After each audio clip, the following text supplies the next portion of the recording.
Assalamualaikum warahmatullahi wabarakatuh. Halo semuanya, kembali bersama aku, Fadia Syukurasana, mahasiswi dari Universitas Yarsi, jurusan Ekonomi dan Bisnis Akuntansi.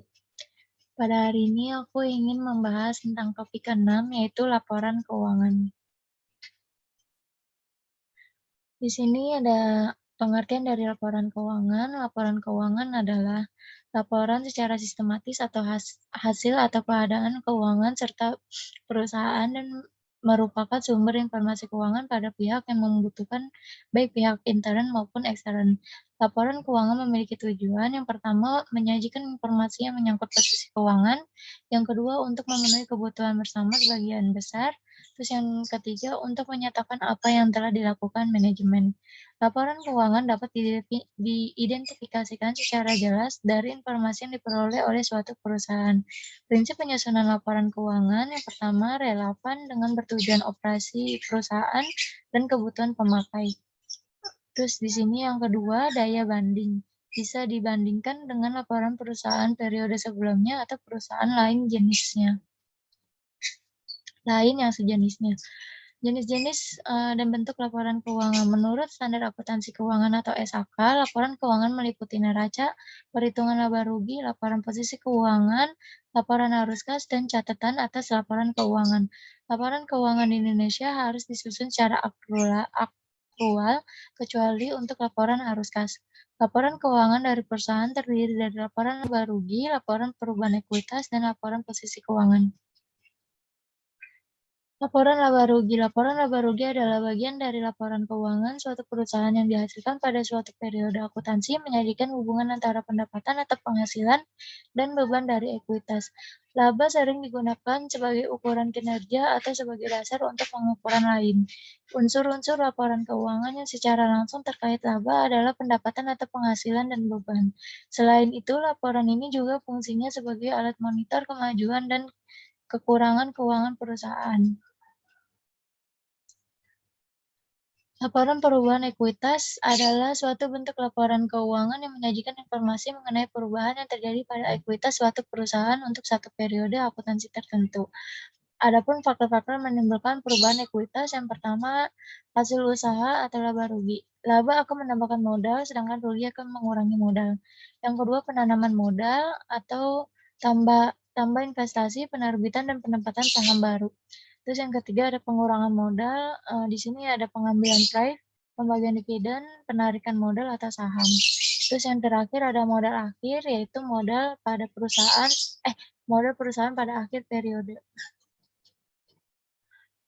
Terus di sini ada laporan posisi keuangan atau sering disebut juga dengan neraca, adalah suatu bentuk laporan keuangan yang menyajikan informasi mengenai perubahan posisi keuangan berupa aset, kewajiban, dan ekuitas pada suatu perusahaan untuk satu periode akuntansi tertentu. Suatu bagian dari laporan keuangan suatu perusahaan atau entitas bisnis yang dihasilkan dalam satu periode akuntansi, di mana menunjukkan posisi atas keuangan perusahaan pada akhir periode akuntansi tersebut bisa menjadi dasar dalam menghasilkan keputusan bisnis. Unsur-unsur laporan posisi keuangan pertama ada aset, kewajiban, dan ekuitas. Oke, sampai di sini kita langsung ke prakteknya. Oke, di sini aku udah menyiapkan, ini ada kayak PT-nya, terus ini judulnya, terus ini per 31 periodenya atau per 31 Desember 2020. Terus di sini juga ada kolom kode akun, nama akun, jumlah, sama total. Jadi untuk kode akunnya ini, karena dia laba rugi, jadi mau kita masukin yang ini. Kita ke sheet akun dulu. Jadi kita mau masukin dari pendapatan sampai ke HPP barang. Kita copy aja. Terus kita pindahin ke yang tadi.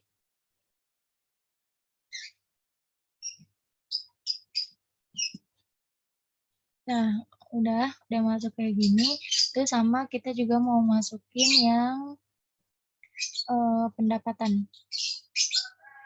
salah, maksudnya biaya operasional. Kita mau masukin biaya operasionalnya sampai ke beban lain-lain kita masukin.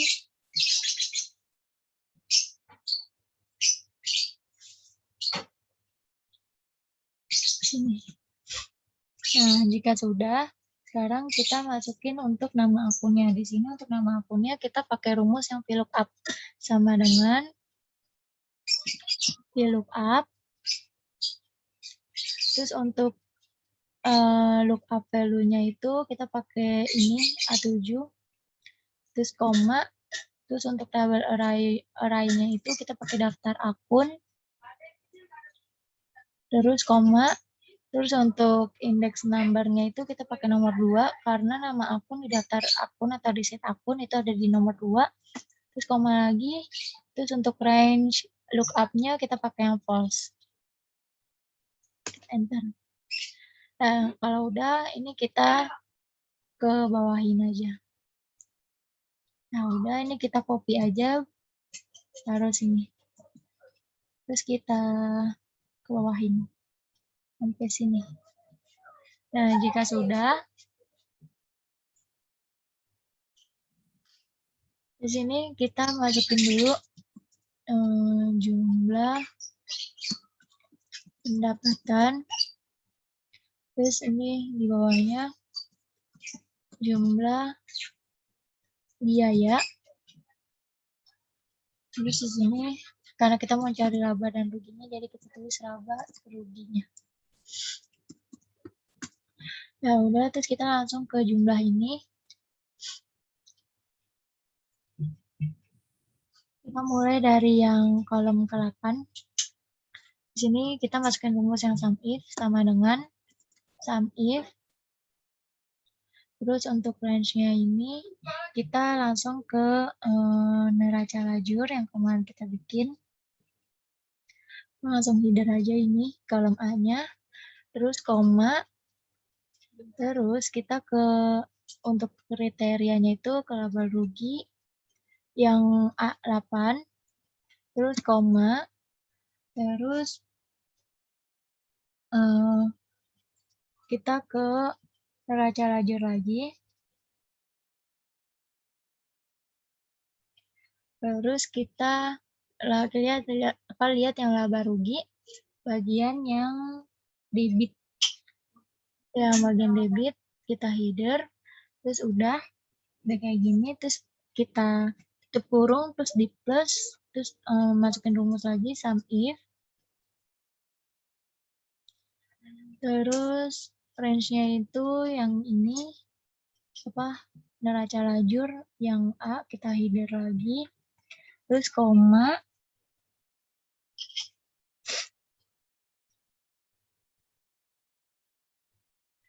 terus kita ke laba rugi, ini ke yang ini A8,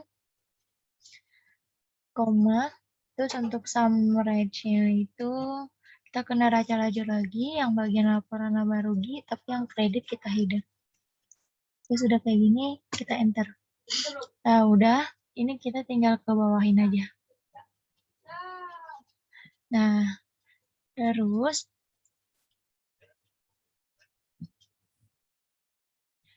ini kita copy aja rumusnya, kita pindahin ke sini. Ya, terus kita tinggal ke bawahin sampai beban lain-lain.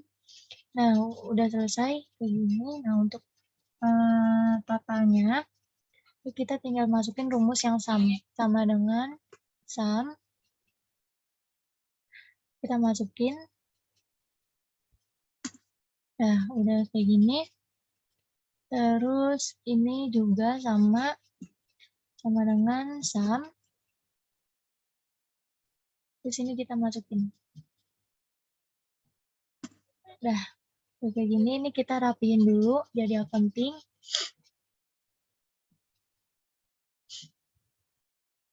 Nah, kalau udah, berarti ini kan udah semua kan, tinggal nyari laba ruginya di sini.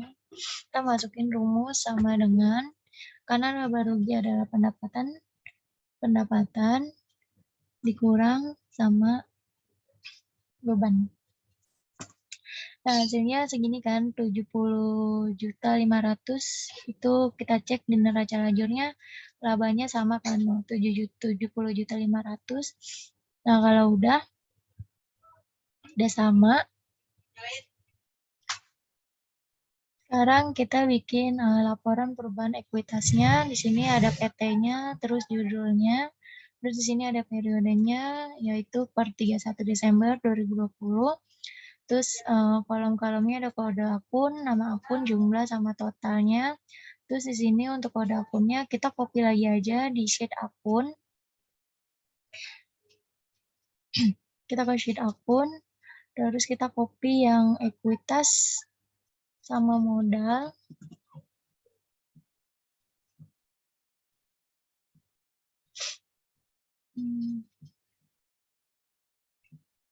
Jadi kita copy. Terus sama satu lagi, kita balik lagi ke sheet akun yang ini, laba ditahannya nggak dipakai, jadi kita ngambil yang laba bersihnya, kita copy, kita pindahin ke sini, laporan perubahan ekuitas. Udah selesai dari copy. Terus ini untuk nama akunnya pakai rumus VLOOKUP lagi. VLOOKUP untuk lookup value-nya pakai yang ini, koma.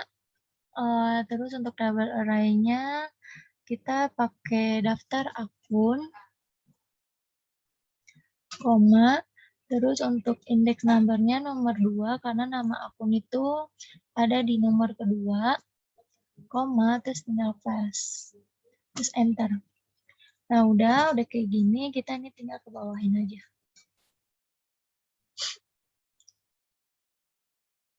Kita masukin yang jumlah untuk modalnya, promosinya sama dengan sum if. Terus untuk range-nya itu kita pakai yang neraca lajur. Terus koma. Untuk kriterianya itu kita ke yang ini, 8. Terus koma. Untuk sum range-nya itu kita ke bagian neraca, yaitu kredit. Kalau udah, terus di sini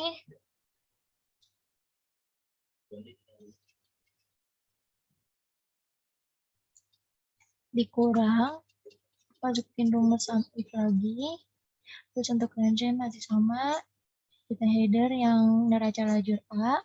Terus untuk koma, terus untuk yang kriterianya kita ke sini lagi, ke jurnal perubahan ekuitasnya yang A8 lagi, terus koma. Terus untuk sum range-nya itu kita ke neraca lagi, neraca lajur yang debit, kita header yang debit. Udah di enter. Terus sekarang kita cari yang laba bersihnya. Untuk laba ruginya tinggal sama dengan, kita masukin rumusnya sama dengan, terus kita masukin laba rugi yang tadi yang udah kita hitung, terus enter. Nah, terus di sini kita masukin jumlah ekuitas. Terus ini untuk totalnya tinggal sama dengan ini sama ini. Salah. Tinggal kita salah, rumusnya kita masukkan rumus sum. Terus ini sama ini. Nah, terus ini tinggal dirapihin jadi akuntan. Nah, kalau udah kan tadi udah bikin laba ruginya, terus udah bikin laporan perubahan ekuitasnya, berarti nanti tinggal laporan posisi keuangannya, dan itu akan ada di video selanjutnya. Jadi, thank you for watching. Jangan lupa untuk nonton video-video lainnya juga. Terus, don't forget to subscribe, like, and comment juga. Terima kasih yang udah nonton.